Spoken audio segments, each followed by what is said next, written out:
비록 지옥 같은 결혼 생활을 겪었지만 그래도 후회는 하지 않습니다. 저에게 보물과도 같은 두 아들이 있으니까요.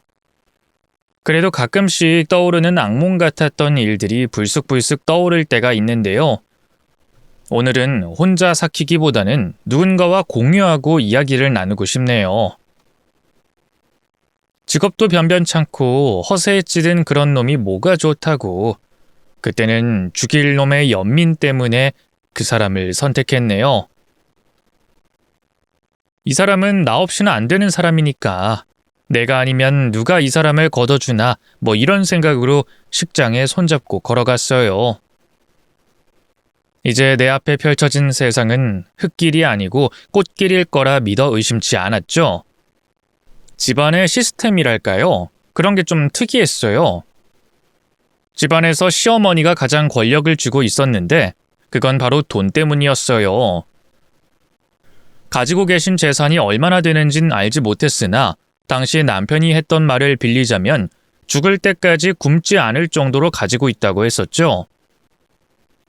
남편이 돈이 필요하다고 할 때마다 생활비를 주셨기 때문에 제 입장에서는 일정하지 않은 생활비를 그것도 남편이 쥐고 있어서 제대로 된 돈을 구경도 못 해봤네요.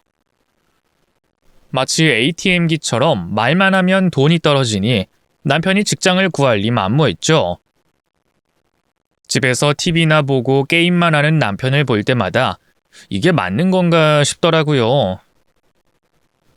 저는 시어머니께서 얼마를 가지고 계시는 건지 관심조차 없었어요. 그걸 저희 돈이라고 생각한 적이 단 한 번도 없었거든요. 단지 저는 남편이 제대로 된 사람 구실이라도 했으면 좋겠는 거예요. 아이를 낳았을 때 적어도 아빠는 뭐 하는 사람이다, 무슨 일을 하는 사람이다 정도는 말할 수 있으면 했어요. 배짱이처럼 집에서 할 일 없이 놀기만 하는 남편을 보고 있자니 마음이 답답하더라고요. 연애할 땐 공무원 시험을 준비하고 있다고 했는데 막상 결혼해보니 그것도 다 거짓말이었어요. 비빌 언덕이 있어서 딱히 간절함도 없고 뭐하러 힘들게 돈을 벌어야 하냐는 입장이었어요. 그런 남편을 시어머니도 못마땅하게 생각한 적도 많았죠. 그래서 한 번은 시어머니께서 생활비를 끊어버리겠다고 으름장을 놓으신 적도 있었네요. 그랬더니 남편은 이상하게 제 탓을 하더라고요. 네 역할이 중요해. 며느리가 잘해야 엄마가 기분이 좋아서 돈을 주지. 엄마한테 전화도 좀 하고 집에 가서 애교도 좀 떨고, 어? 그리고 요즘 반찬이 좀 시원찮아. 제대로 된 것 좀 만들어서 갖다 드려. 이런 걸 보고 대리효도라고 하는 걸까요? 남편이 집 소파에 누워있을 동안 저는 시어머니를 위해 반찬을 해서 갖다 바쳐야 했습니다. 시어머니께서 생활비를 지원해주는 대신에 반찬을 해주길 바라셨기 때문이었죠. 오죽하면 처음 인사드리러 갔던 날 가장 먼저 하셨던 질문이 요리는 곧잘 하는가? 였습니다. 제가 이 집안에서 며느리로 들어온 게 아니라 식모로 들어왔다는 사실을 결혼한 지 한 달 만에 눈치챌 수 있었죠. 시어머니는 저에 대해 궁금한 건 하나도 없었고 오로지 다음번에 반찬은 뭘 해줄지 궁금해하시는 분이었어요. 며느리의 도리요? 저는 충분히 해드릴 수 있었어요. 하지만 그 기대치가 날로 높아지니까 저도 점점 부담스러워지더라고요. 다음에는 가재 요리를 해와라. 다음번엔 중국 요리를 해와라. 한 번이라도 같은 반찬이 중복되면 성의가 없다며 저에게 면박을 주셨죠. 남들은 저더러 묻더라고요. 시모가 돈이 있으면 그 정도 시집살이는 견뎌야 하지 않냐고요. 털끝만큼도 가진 거 없으면서 며느리 못 살게 구는 시모보단 낫지 않냐고요. 저도 솔직히 부정할 순 없었어요. 결혼 전에 남편이 하도 허세를 부려놔서 결혼하고 난 후에는 그나마 좀 편하게 살 수 있을 줄 알았죠. 반찬 그까짓 거 뭐 해다 바칠 수 있었고 커튼도 빨고 속옷도 빨고 다 할 수 있었어요. 하지만 막상 시어머니의 무시와 핍박을 받다 보니 재산 그런 거 다 필요 없고 가족끼리의 행복이 우선이 되더라고요. 남편이 수도꼭지에 물 떨어지는 정도로만 반찬값을 주고 나머지 생활비는 주지 않았기 때문에 시어머니가 원하는 반찬을 해드릴 수도 없었고 그걸 하지 못하면 혼나는 건 저였어요. 힘들어서 남편한테 돈을 좀 더 달라고 말하면 그 인간은 언제나 비싼 맛을 내는 건 비싼 재료가 아니야. 네 손맛이지. 하며 오히려 제 탓을 하더라고요. 제 손이 무슨 마술사의 손도 아니고 어떻게 값싼 재료로 비싼 요리를 만들어내냔 말이에요. 차라리 제가 일을 해서 한 달에 100만 원만 벌어도 이보다는 행복했을 거예요. 시어머니 입장에서 저는 남편 하나 잘 만나서 팔자 핀 년, 남편 입장에서 저는 복에 겨운 년, 그 정도의 여자였네요. 그저 남편에게 저는 엄마에게 잘 보일 수단과 도구에 불과했던 것 같아요. 그러니 저를 그렇게 대했겠죠.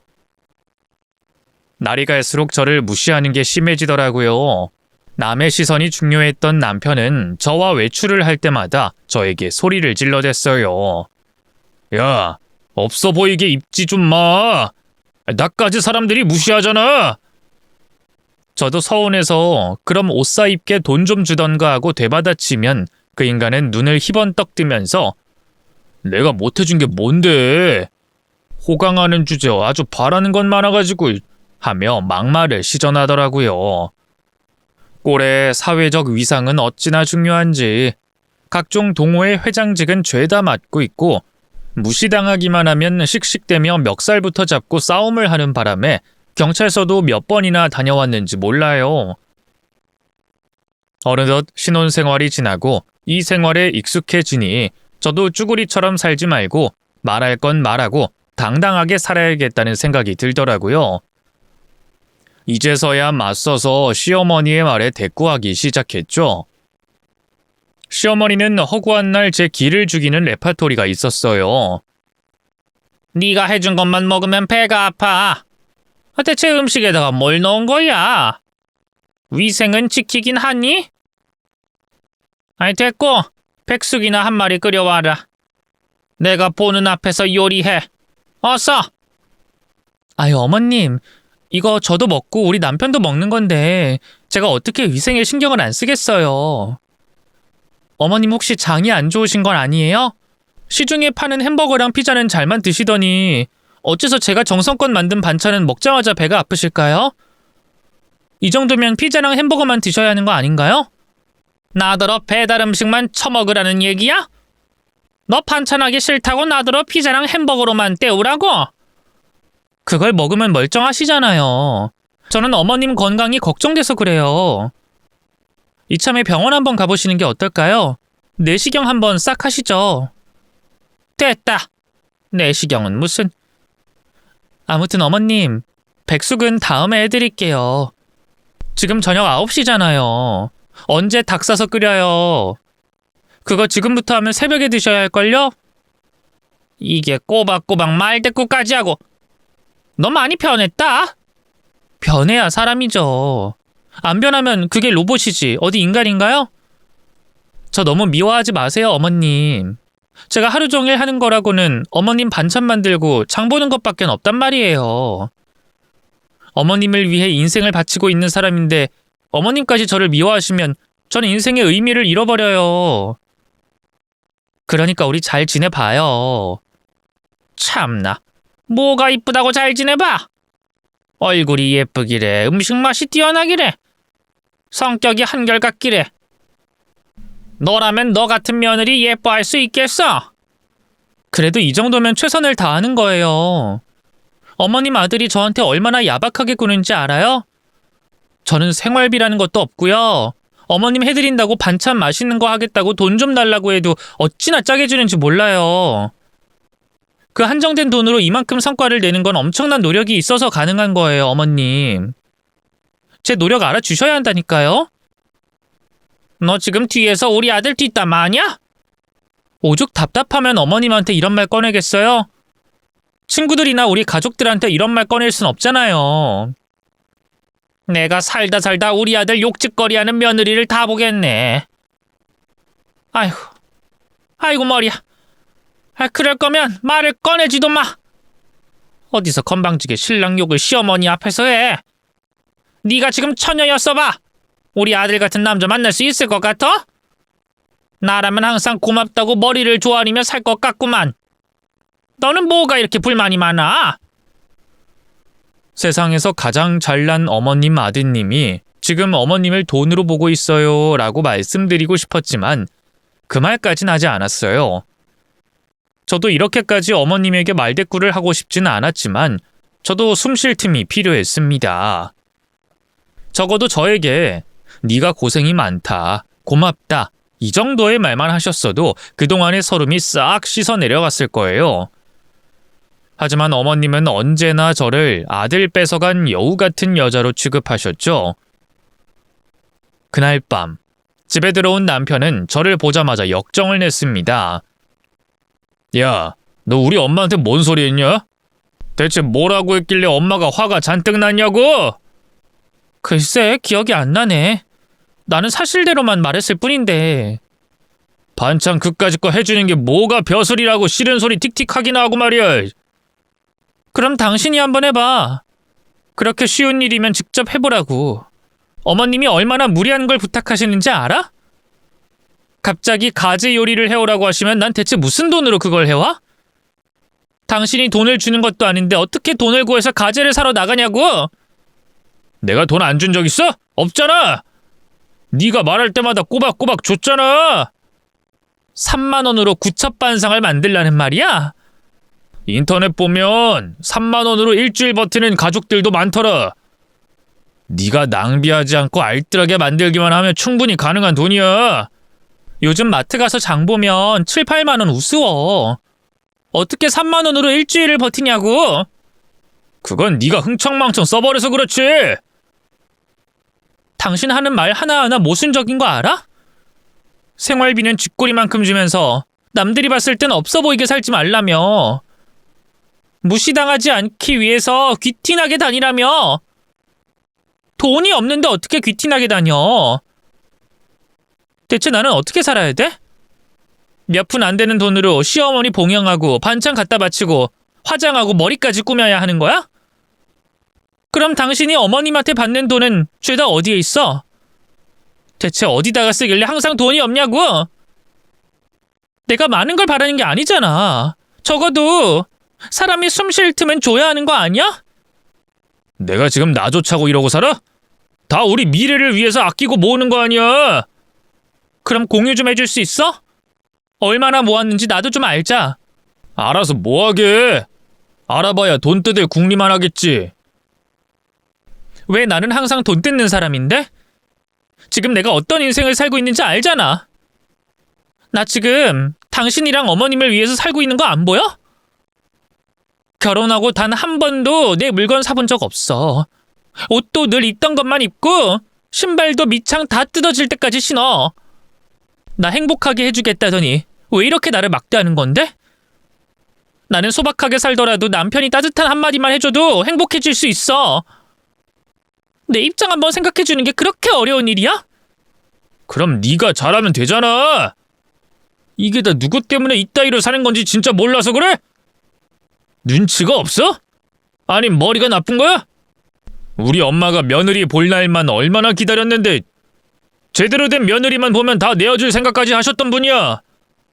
그런데 왜 지금 아무것도 안 주고 꽉 쥐고만 있겠어? 네가 마음에 안 들어서 그런 거잖아. 왜 그게 나 때문이야? 어머님이 지금 생활비만 지원해 주시는 건 당신이 자리를 잡지 못했기 때문이잖아. 왜 그걸 당신만 몰라? 너까지 나 무능력하다고 무시하냐? 어? 여자라면 기본적으로 해야 할 며느리 도리도 제대로 못하는 주제에 네가 뭔데 날 무시해? 그래놓고 나중에 우리 엄마 재산 받으면 호화롭게 살려고 그러지? 손 안 대고 코 풀려고 하는 속셈 내가 모를 줄 알아? 내가 남이야? 나 당신 와이프야. 가족이잖아. 나는 당신을 위해서 평생 희생하며 살 준비가 되어 있어서 결혼까지 했어. 근데 왜 당신은 아직까지 나를 기생충 취급하는 거야? 난 평생 그런 존재야? 그럴 거면 왜 같이 살아? 나를 이런 식으로 대할 거면 그냥 차라리 식모를 구하지 왜 와이프를 얻은 건데? 어디서 소리를 질러! 이씨. 결혼 전에 분명 내가 말했지. 좀만 버티면 꿀 같은 휴식이 기다리고 있을 거라고. 초반에만 좀 힘들 거고 나중에 사모님 소리 듣게 해준다고 내가 말했잖아. 너도 좋다고 덥석 물었던 거 아니야? 왜 이제 와서 나를 나쁜 놈 만들어? 난 당신을 사랑해서 결혼한 거지. 돈 떨어질 것만 보고 결혼할 거였으면 다른 남자 만났어. 네가 그럴 주제가 되는 여자라고 생각해? 말 다 했어? 마지막 경고야. 피곤하게 굴지 말고 알아서 좀 잘해. 나도 너랑 행복하게 살고 싶어. 이건 나 혼자만 열심히 해서 될 게 아니야. 네가 정말 최선을 다해줘야 돼. 우리 동네 돈가스집 있던 자리 알지? 거기 위치 좋은데 폐업한다고 하네. 거기다가 내가 곱창집 차린다고 말해놨거든? 이제 돈만 있으면 되니까 네가 엄마한테 잘 좀 해봐. 하나뿐인 아들이 이제 사람 구실 좀 하겠다는데 그깟 거 지원 좀 못 해주겠어? 그럼 당신이 가서 설득을 좀 해보지 그래? 씨알도 안 먹히니까 그렇지. 그리고 엄마 마음을 나보다 같은 여자인 네가 더 잘 알겠지. 내가 많은 거 바란 게 아니잖아. 그냥 정성껏 하는 신용이라도 좀 해주란 말이야. 말 대답하지 말고 무조건 네네 하면서 비위 좀 맞춰주라고. 매일 전화도 좀 하고 주말마다 가서 과일도 좀 깎아주고. 어? 우리 엄마가 뭘 좋아하는지 네가 제일 잘 알잖아. 이 정도 살았으면 요령 생길 법도 하잖아. 나라면 작정하고 달려들겠어. 이 순간만큼은 네가 효부라고 생각하고 연기라도 하란 말이야. 미래에 그려질 우리의 찬란한 날들이 기대되지 않아? 나는 너무 설레는데. 그 말을 하는 남편의 눈빛을 아직도 잊을 수가 없어요. 소름이 돋더라고요. 그래도 이 사람에게 연민을 느꼈던 건 표현은 잘 못할지라도 마음만큼은 따뜻했기 때문이었는데 그것마저 사라지고 말았네요. 그 인간은 가족보다 돈을 더 소중하게 생각하는 사람이었던 거예요. 애초에 저와 가치관이 맞지 않는 사람인데 그걸 너무 늦게 깨달았던 것이죠. 적어도 저는 정상적인 시댁과 정상적인 남편과 함께 안정적인 인생을 꾸려가길 원했지 이토록 전쟁터와 같은 곳에서 살아남기 위해 고군분투하고 싶진 않았어요. 남편은 기대에 부푼 채로 시어머니의 재산을 노리고 있었지만 제가 볼 땐 허황된 꿈에 불과했어요. 시어머니는 하나뿐인 아들이 제대로 된 사회생활을 하게 되면 재산을 물려줄 계획을 가지고 계셨고 남편은 시어머니가 재산을 물려줘야 비로소 사업을 하든 가게를 차리든 사회생활을 할 수 있을 거라고 주장하고 있었죠. 이 상반된 두 의견 속에서 저만 희생되고 있었던 거예요. 남편의 구박과 시어머니의 시집살이에 지칠 대로 지쳐버린 저는 다 필요 없고 자유롭게 제 생활을 좀 하고 싶다는 생각이 들었어요.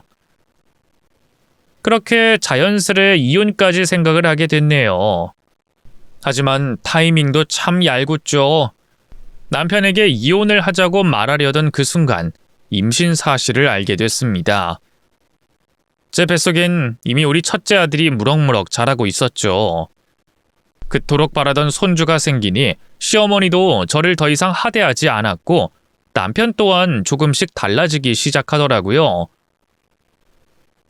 아이를 낳게 되니 시어머니는 완전히 손주바라기가 되셔가지고 사람이 180도 바뀌었더라고요.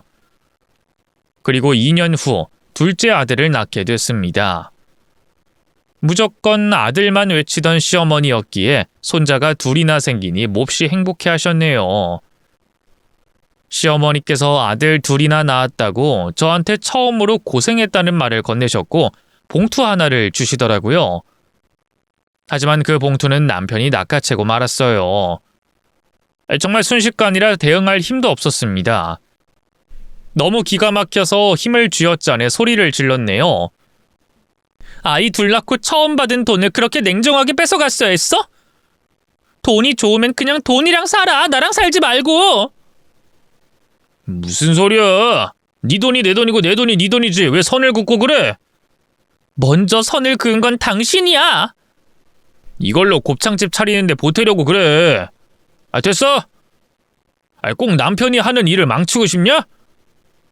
애 낳은 건 낳은 거고 이런 건 확실히 해야지. 너는 꼭 가끔씩 이기적으로 굴더라. 사람이 변할 거라고 기대했던 제 잘못이었죠. 남편은 돈 앞에서는 여전히 더러운 습성을 감추지 못했습니다. 오히려 아이를 낳으니 더 날뛰기 시작했죠. 졸려서 칭얼대는 애를 데리고 시어머니한테 가야 한다며 옷을 입히고 있더라니까요. 지금 뭐 하는 거야? 애 잘 시간이잖아. 우리 엄마가 손주 보고 싶으시대잖아. 보여드려야지. 지금은 안 된다고 해. 잘 시간이라니까. 야, 엄마가 보고 싶다고 하는데 어떻게 그래? 그리고 잠은 여기서 자나 거기서 자나 똑같지? 그리고 너 엄마한테 줄 반찬 준비했어? 얼른 준비해. 가서 거하게 한 상 차려주면서 애기 용돈 좀 받게. 지금 우리 애 컨디션보다 용돈이 더 중요하다는 거지? 무슨 소리야. 나도 아빠인데. 우리 애 컨디션은 내가 더 잘 알거든? 그리고 말 잘했다. 너 요즘 엄마한테 연락도 잘 안 한다고 하더라? 손주 보고 싶어서 오매불망 기다리기만 하고 있는 어르신한테 사진 몇 장 좀 보내주는 게 그렇게 어려워? 꾸준히 업데이트를 좀 해주란 말이야. 집에서 맨날 핸드폰만 들여다보고 있는 여자가 시어머니한테 연락할 틈이 없다는 게 말이 돼? 하여간 게을러가지고 이제는 대꾸할 힘도 남아나질 않았어요. 육아를 해보신 분들은 아시겠지만 정말 말할 힘도 없을 만큼 지치고 바짝 말라가거든요. 예전에 기운이 남아 돌았을 때야 남편에게 화도 내보고 설득도 해봤지만 이제는 묵묵히 듣기만 하게 되더라고요. 어쨌든 남편은 시어머니를 작정하고 설득하고 꼬셔서 결국엔 곱창집을 오픈했습니다. 시어머니도 아들에 대한 기대감이 그리 크진 않으셨던 것 같지만 남들에게 말할 때 적어도 아들이 집에서 놀고만 있지 않다는 걸 보여주고 싶으셨는지 선뜻 지원을 해주시더라고요. 이제는 아들이기도 하지만 손주들의 아빠기도 하잖아요. 반드시 정신 차리고 제대로 좀 장사해보라며 신신당부하셨죠. 저도 이참에 남편이 혼자서 돈을 한번 벌어보면 좋겠다 생각했네요. 하지만 남편은 얼마 안 가 가게를 접게 됐습니다. 옆에서 가만 보면 망할 수밖에 없겠더라고요. 허구한 날 지인들 불러서 술 마시고 곱창값을 받지도 않고 단체 모임까지 하기에 이르렀으니 장사가 잘 될 리가 있었겠어요. 무슨 자선 사업가도 아니고 누가 그렇게 막 퍼주면서 장사를 하나요? 그래놓고 본인은 인맥이 가장 중요하다면서 나중을 위한 투자를 한 거라고 둘러대더라고요. 더 기가 막힌 건 꼴에 프랜차이즈 대표를 하고 싶다면서 2호점, 3호점까지 내겠다는 야망까지 보였고 이름까지 지어가지고 대표라고 박힌 명함을 만들어서 이곳저곳 뿌리고 다녔어요. 아내인 제 입장에서는 우습기 짝이 없는데 남들에게는 그럴싸해 보였나 봅니다. 시도 때도 없이 남편을 불러내고 약속을 잡고 떠받들더라고요. 그러면서 쓰는 돈도 점점 더 많아졌죠. 아마도 어머님께 받은 생활비는 전부 인맥 관리로 썼던 게 분명했어요. 사랑하는 아내와 자식에게 돈을 쓰기보다는 종이장같이 가벼운 인간관계를 억지로 이어가기 위해 돈을 쏟아붓던 한심한 남자. 그 사람이 바로 제 남편이었습니다. 곱창집이 망하고 난 뒤에도 뭐가 그리 당당한지 업종이 잘못됐던 것 같다며 다음엔 카페를 차리고 싶다면서 이것저것 알아보러 다니더라고요. 그 과정에서 또 시어머니의 돈이 필요했고 남편은 저를 구박하며 악순환이 반복됐어요. 마음이 급했는지 남편은 시어머니에게 자주 전화를 하더라고요. 엄마 나야. 왜긴 왜야. 보고 싶어서 전화했지. 내일 손주들 데리고 한번 갈까? 같이 밥이나 먹지 뭐. 그나저나 지금 뭐해? 지금 전등을 갈고 있다고? 그런 걸 왜 엄마가 해? 며느리 시켜. 멀쩡한 며느리 뒀다 뭐해? 이럴 때 써먹어야지. 허리도 안 좋은데 넘어지기라도 하면 어쩌려고 그래? 그리고 엄마 고혈압 있잖아. 병원은 다니고 있어? 며느리한테 병원 좀 같이 가달라고 해. 그리고 먹고 싶은 거 있으면 말만 해. 며느리가 다 해줄 거야. 역시 아들이 최고지? 내가 말했잖아. 얼른 장가가서 엄마 더 이상 고생 안 시키겠다고. 효도를 자기가 하면 될 것이지 말끝마다 며느리를 부려먹으라고 부추기고 있더라니까요. 진짜 한 대 쥐어받고 싶었네요. 내가 진짜 애들만 좀 키우면 이 인간이랑 결판을 내야겠다 벼르고 있었어요. 명함에 대표라는 글자를 인쇄하고 다닌 이후로 남편에게는 수상한 여자들이 달라붙기 시작했습니다. 말로는 뭐 사업하다가 만난 사람들이라고 하는데 딱 보면 알잖아요. 누가 사업하다 만난 사람한테 보고 싶다. 밤이 되니 네 생각이 난다. 이딴 말을 짓거리나요. 그것 때문에 남편과 다퉜던 게 한두 번이 아니었어요.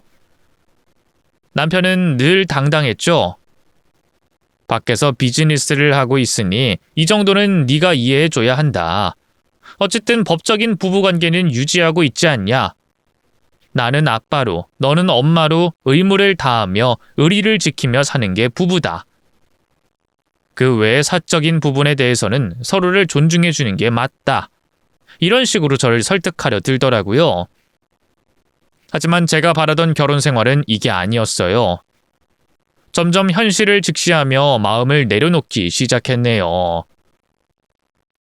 아이만 바라보고 살자니 너무 힘든 결혼 생활이었어요. 다른 건 그나마 견딜 수 있었어요. 하지만 친정에 갈 때마다 눈치를 봐야 한다는 게 너무 암울하더라고요. 같이 친정에 가주는 걸 바라지도 않아요. 사위 노릇? 애초에 기대하지도 않았어요. 하지만 저 혼자라도 친정엔 갈 수 있게 해줘야 하잖아요. 지 엄마 중요하듯 제 엄마도 중요한 거 아닌가요? 제가 친정에 가려고 날을 잡잖아요. 그럼 득달같이 시댁에 갈 날을 겹쳐서 잡는다니까요. 그래놓고 이거 해달라 저거 해달라 하면서 사람 혼을 쏙 빼놓곤 했죠. 친정부터 가겠다고 하면 그날은 아주 집안 분위기가 쑥대밭이 되는 거예요. 아이가 없을 때야 뭐 피 터지게 싸우고 화내고 했지만 이제는 아이가 둘이나 있는 마당에 저까지 감정적으로 대응을 할 수가 없어서 제가 화를 삼키곤 했습니다.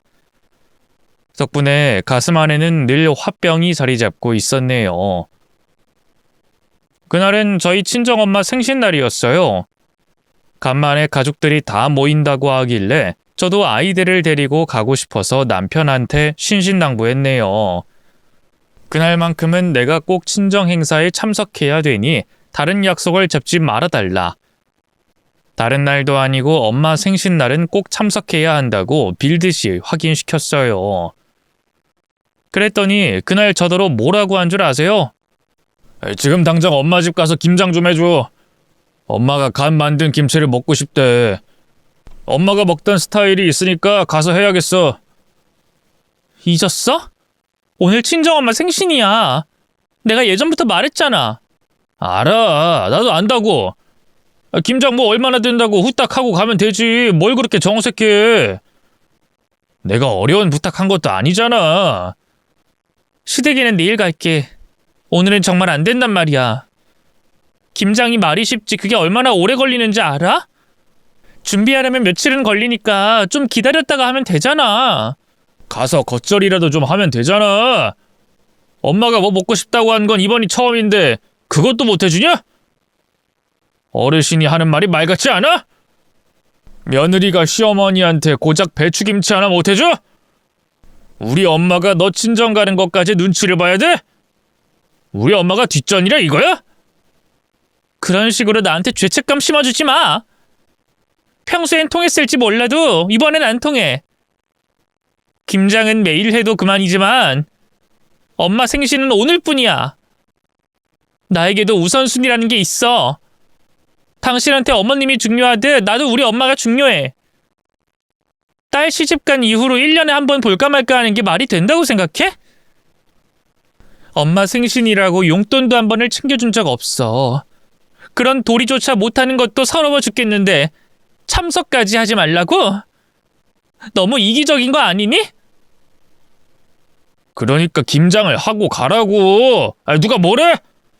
김장 좀 많이 해서 장모님도 갖다 드리면 좋잖아. 그걸로 생일 선물 퉁치면 되는 거잖아. 그리고 장모님도 진짜 웃기네. 딸이 시집을 갔으면 그 집에서 이쁨 받는 걸 보고 만족을 하셔야지. 굳이 생신날 바쁜 딸을 불러내야겠어? 딸이 그렇게 찾아뵙지 못하는 거면 무슨 바쁜 사정이 있나 보다 하고 이해해 주셔야 되는 거 아닌가? 그리고 그 약속은 저녁이잖아. 지금은 점심시간이고. 나라면 후딱 가서 엄마 비위 맞춰드리고 약속 장소 가겠어. 우리 엄마 성격 알잖아. 한번 거절하면 그거 죽을 때까지 기억하시는 거. 그런 성격 알면 네가 그렇게 하면 안 되지. 우리 집 분위기 파탄 내려고 작정했어? 아무튼 우리 집 분위기 이상해지고 엄마 말 변하면 전부 네 탓이야. 엄마가 너 미워하면 나한테 큰 피해를 입힐 수 있다는 걸 명심해. 오늘 이 순간의 작은 선택은 우리 미래가 결정된다는 거 인지하라고. 책임감 좀 가져, 책임감! 그렇게 협박을 하고 소리까지 지르니까 애들 보는데 너무 민망하더라고요. 그렇게 긴 시간 동안 실랑 일을 하다가 결국 시댁에 들러 김장을 하다가 친정엄마 생신잔치에 가는 걸로 결정을 내렸어요. 평생 남편에게 잔소리를 듣느니 그냥 눈 질끈 감고 시댁에 한번 다녀오자 싶었죠. 저도 그때는 왜 그렇게 남편의 말을 순종적으로 받아들였는지 모르겠어요. 막상 시댁에 가서 김장을 하게 되니 예상보다 시간이 훨씬 많이 걸렸어요. 중간중간 시어머니는 저에게 이거 해달라 저거 해달라 지시만 하셨고 저를 도와주시긴커녕 손주들과 사진을 찍고 노느라 저는 안중에도 없으셨죠.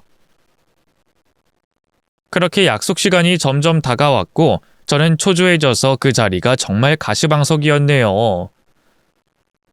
친정 오빠한테 계속 연락이 오더라고요. 언제 오냐, 어떻게 오냐, 몇 명이 오냐 물어보는데 차마 답을 할 수가 없었습니다. 분명 시어머니께도 친정엄마 생신이라 저녁에 나가봐야 한다고 말씀을 드린 상태였거든요. 하지만 시어머니는 그걸 까먹으신 건지 일부러 그러시는 건지 이런 말씀을 하시더라고요. 저녁엔 수육 삶아서 김치랑 좀 먹자. 그리고 갓 지은 따뜻한 냄비밥도 좀 해라. 그리고 애들 좀 먹게 햄 같은 것 좀 사와. 그때는 정말 원망스럽더라고요. 그 말을 저한테 건네시고는 피곤하다시면서 잠깐 눈 좀 붙이겠다고 침실로 들어가셨어요. 그리고 그날 저는 최대의 반항을 하게 됐네요. 시어머니께서 잠들어 계신 동안 잠깐 친정엄마 생신 식사 자리에 다녀오기로 한 거예요. 잠깐 참석했다가 집에 돌아올 때 수육거리를 사가지고 돌아오면 시간도 괜찮게 맞을 것 같더라고요. 이게 큰 파장을 일으킬 거라는 생각을 하지 못한 채 그렇게 저는 시댁을 잠깐 비우게 됐습니다. 오랜만에 친정 식구들을 보니 너무 좋더라고요. 시어머니께서는 계속 주무시는 건지 연락을 하지 않으셨어요. 간만에 웃고 떠들고 행복한 시간을 보내고 시댁에 다시 돌아갔네요. 시어머니께서 눈치를 채시면 어쩌나 싶어서 살짝 긴장하며 현관문을 열었는데 집 전체가 아주 조용하더라고요. 그래서 저는 아직도 시어머니가 잠들어 계신 줄로만 알았어요. 그런데 이상했죠. 화장실 불이 켜져 있었고 환풍기 소리가 들리는 거예요. 이상한 기분에 달려가 봤더니 화장실 안에서 시어머니가 쓰러져 있었습니다. 바로 119에 신고를 하고 울면서 시어머니를 흔들어 깨웠어요. 구급차가 오고 병원으로 이송이 됐지만 너무 허망하게도 시어머니께서는 다시는 깨어나지 못한 채 돌아가시고 말았습니다. 하염없이 눈물이 나왔고 정신을 차릴 수 없었어요. 모든 게 제 탓 같은 거예요. 뒤늦게 병원에 온 남편은 멱살을 잡고 물었습니다. 대체 어디다가 늦게 나타난 거야? 왜 엄마가 쓰러졌는데 몰랐냐고? 친정 식구들 보러 갔다가. 친정 식구들 보러 가는데 눈이 멀어서 우리 엄마를 못 챙겼단 말이야? 우리 엄마가 화장실에서 미끄러져서 세상을 떠났는데도 몰랐다는 거야? 이러고도 네가 며느리야? 어떻게 이럴 수가 있냐고! 이런 상황이 벌어질 거라 상상조차 하지 못했기 때문에 말을 잇지 못했고 마치 꿈을 꾸는 것 같았습니다. 장례를 치르는 내내 죄인이 된 것 같았어요. 아무리 밉고 원망스러웠던 시어머니라도 막상 그렇게 떠나시고 나니 허망한 마음을 감출 수가 없었습니다. 다시 시간을 되돌릴 수만 있다면 시어머니 곁에 꼭 붙어 있었을 텐데 왜 나는 그 순간에 그런 결정을 내려서 멀쩡한 분을 돌아가시게 만들었던 건지 스스로를 탓하게 되더라고요. 너가 우리 엄마 죽인 거나 마찬가지야. 이혼해! 장례식이 끝나자마자 남편이 저에게 이혼을 요구하더라고요. 저도 달리 할 말이 없었습니다. 모든 게 제 탓이었고 앞으로 저는 살아갈 힘도 의미도 없었거든요. 그 사람이 시키는 대로 따라야만 했어요. 그리고 남편은 이혼과 동시에 손해배상을 원했습니다. 이젠 남남이니까 너한테 손해배상해도 되잖아. 네가 우리 엄마 돌아가시게 만들었으니까 네가 보상을 해야지. 너만 집에 있었어도 우리 엄마 지금쯤 멀쩡히 살아 있었어. 우리 엄마 다시 살려낼 수 없으면 보상이라도 해. 사람 목숨 앗아간 네가 멀쩡히 살아있는 것만으로도 분통 터지니까 어떻게든 책임지라고! 윽박을 지르는 남편 앞에서 하염없이 울었어요. 알겠다고, 원하는 게 무엇이든 다 따르겠다고 했죠.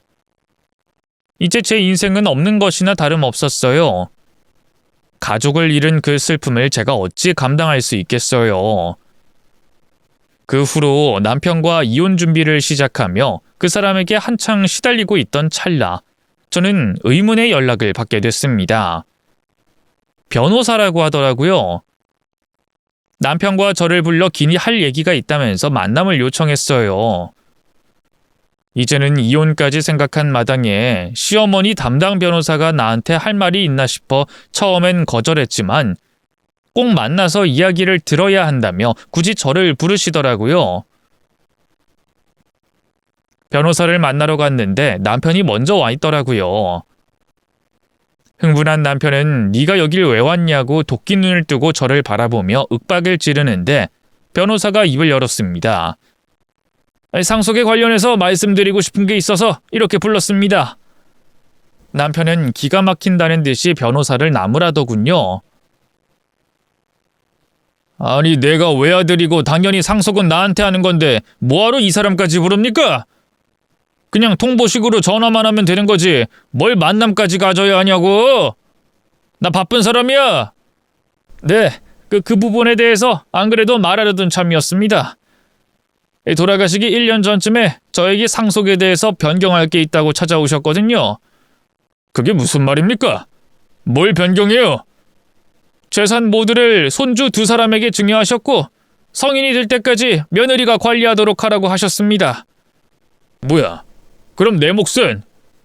그 부분에 대해서는 따로 말씀 없으셨습니다. 내 몫은 하나도 안 남겼다고? 이게 말이 됩니까? 아니 무슨 미친 부모가 외동아들한테 하나도 안 남길 수가 있어? 그분이 말씀하셨습니다.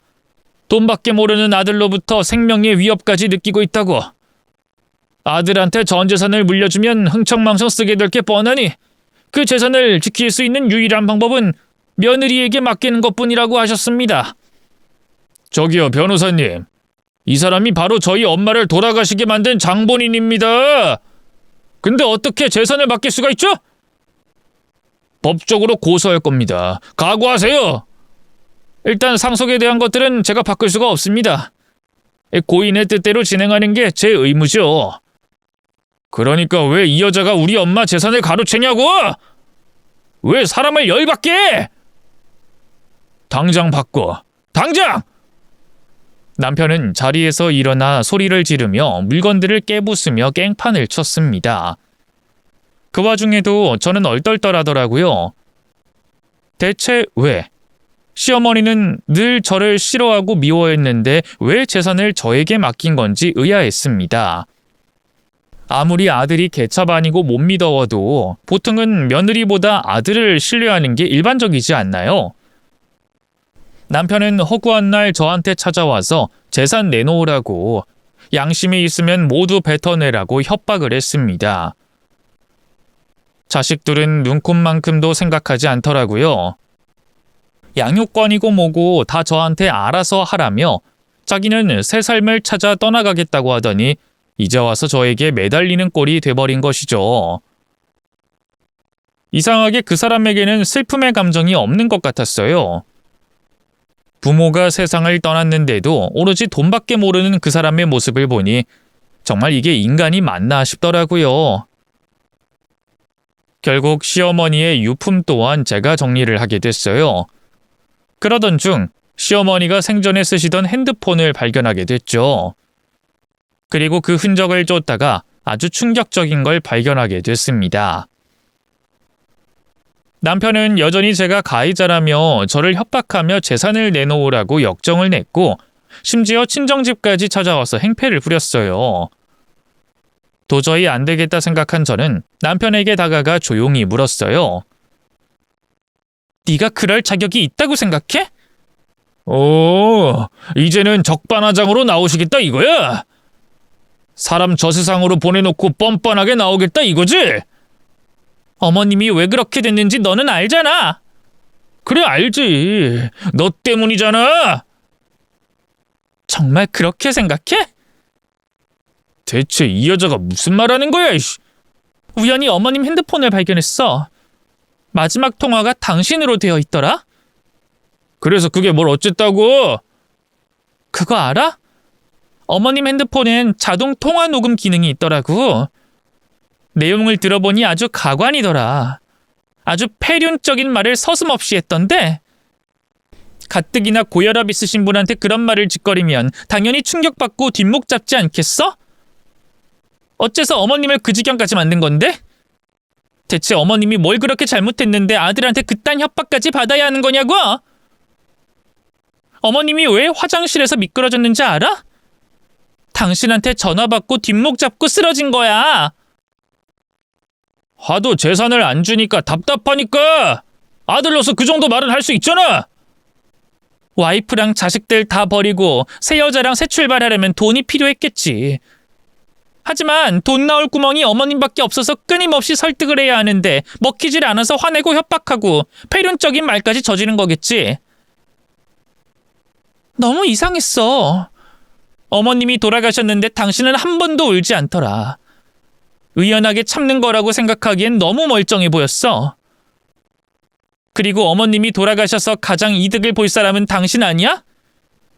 며느리 돌이라는 명목으로 온갖 잘못은 다 나한테 뒤집어 씌우고 너는 상간녀랑 새로운 인생 준비하고 있었던 거잖아. 내가 그걸 모를 줄 알았어? 어쨌든 우리 엄마 지키지 못한 건 너야. 그 사실은 평생 바뀌지 않는다고. 유일한 아들인 너한테 재산을 상속해야 하는 게 당연한 건데 왜 갑자기 생각을 바꾸셨을까? 다 이유가 있었던 거겠지. 어머님이 생전에 재산을 안 물려줬더라면 너는 무슨 짓을 저질렀을지 몰라. 어머님은 그걸 다 알고 있으셨던 거야. 너같이 부모 은혜도 모르는 놈한테 물려주느니 손주한테 물려주시는 걸 선택하신 거겠지. 그래서 나는 어머님의 뜻을 따르기로 했어. 내 아이들을 위해서라도 어머님 재산은 내가 받는 게 맞아. 법적으로 소송하려면 해. 얼마든지 받아줄게. 너도 아들이라면 부모의 마지막 유언을 따르는 게 맞아. 그러니까 더 이상 토달지 말고 어머님 유언 지켜. 어디서 그런 용기가 나왔는지 모르겠어요. 그 인간은 소리를 버럭 지르며 겁을 줬지만 논리적으로 제대로 말하진 못했습니다. 하긴 어머니가 그렇게 정확하게 유언을 남기셨는데 그걸 어떻게 멋대로 고칠 수 있겠어요? 나중엔 작전을 바꿨는지 저한테 술 한잔을 하자고 연락이 왔더라고요. 우리 둘 사이에 오해가 좀 있었던 것 같아. 나한테 화난 거 알지만 우리 서로 자식을 키우는 부모잖아. 같은 길을 걸어야 할 운명이라고. 만나서 술이나 한잔하면서 얘기 좀 하자. 너한테 막말했던 건 미안하다. 내가 이 정도밖에 안 되는 인간인 걸 어쩌겠냐. 그래도 너니까 나를 이만큼 받아준 거지. 다른 여자는 절대 못했을 거야. 또다시 연민의 감정을 불러일으키며 매달리더라고요.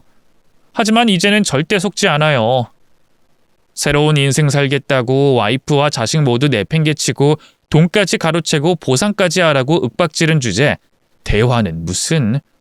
하늘이 두 쪽 나도 그 인간과 다시는 만날 일이 없을 거라고 스스로 다짐했어요. 다른 건 몰라도 시어머니가 돌아가셨던 날 마지막 통화를 해서 쓰러지게 한 게 누군데 그걸 말도 안 하고 숨기고 있었던 건 용서가 안 됐죠. 그래놓고 저를 탓하고 멱살을 잡고 욕까지 했던 거잖아요. 이게 인간으로서 할 수 있는 행동일까요? 그 인간은 저에게 잘못했다고 재결합을 끊임없이 요구했지만 저는 결국 이혼을 했습니다. 그리고 시어머니의 재산을 상속받게 됐죠. 장례가 끝난 후 말도 안 되는 반전이 일어난 덕분에 제 인생이 뒤바뀌게 된 것이죠. 변호사의 부름이 없었더라면 저는 아마 인간답게 살지 못하고 죄책감에 끊임없이 슬퍼했을 거예요. 물론 시어머니를 지키지 못한 미안함과 후회는 아직까지 가슴 한구석에 자리 잡고 있습니다. 어쨌든 두 아들을 홀로 키우지만 부족함 없이 키울 수 있었던 건 저희 시어머니 덕분이잖아요. 매년 기일 때마다 계신 곳에 찾아가곤 합니다. 기일마다 그곳에 가지만 전 남편을 만난 적은 단 한 번도 없어요. 아들이 돼가지고 한 번도 얼굴을 안 비추더라고요. 재산 안 물려줬다고 이제는 엄마도 아니라 이거겠죠. 이런 사람에게 재산을 물려주지 않으신 걸 보면 시어머니께서 해안이 있으셨던 것 같기도 하네요. 시어머니께서는 제 몫으로 재산의 일부를 상속해 주셨어요. 그리고 저는 그걸로 반찬 가게를 열어 재기에 성공했습니다. 잘 돼서 지점이 3개나 된답니다. 적어도 아이들에게 부끄럽지 않은 엄마가 되기 위해 성실하게 살고 있어요. 생각해보면 제가 지금 이렇게 잘 살고 있는 데에는 시어머니의 영향이 컸네요. 비록 잔소리는 많이 들었지만 덕분에 음식 실력이 늘었고 그 실력으로 반찬 가게까지 열었잖아요. 이럴 줄 알았으면 시어머니께 좀 더 잘 해드릴 걸. 후회가 되더라고요. 그렇게 허무하게 가실 줄 알았더라면 좀 더 최선을 다하는 건데 후회가 남는 이별이었네요. 그래도 제가 시어머니를 위해서 할 수 있는 일은 열심히 자식들을 키워서 훌륭한 사람으로 만들어내는 거잖아요. 하늘에서 지켜보신다고 생각하고 양심적으로 열심히 살려고요. 살다 보니 이런 일이 다 있네요. 전 남편에게 당한 서름을 이곳에서 털어놓을 수 있게 되어 그나마 위안을 얻습니다. 지난날에 저는 참 수동적이고 순진했던 것 같아요. 혹여나 불행한 결혼 생활을 하고 계신 분들이 있다면 제 사연을 보고 용기를 얻으셨으면 좋겠습니다. 지나고 보니 이혼 별거 없더라고요. 저는 사연을 이만 줄이면서 다시 당찬 엄마의 일상으로 돌아가 보도록 하겠습니다. 지금까지 제 사연 읽어주시고 들어주셔서 너무 감사드려요. 우리 모두 화이팅 합시다.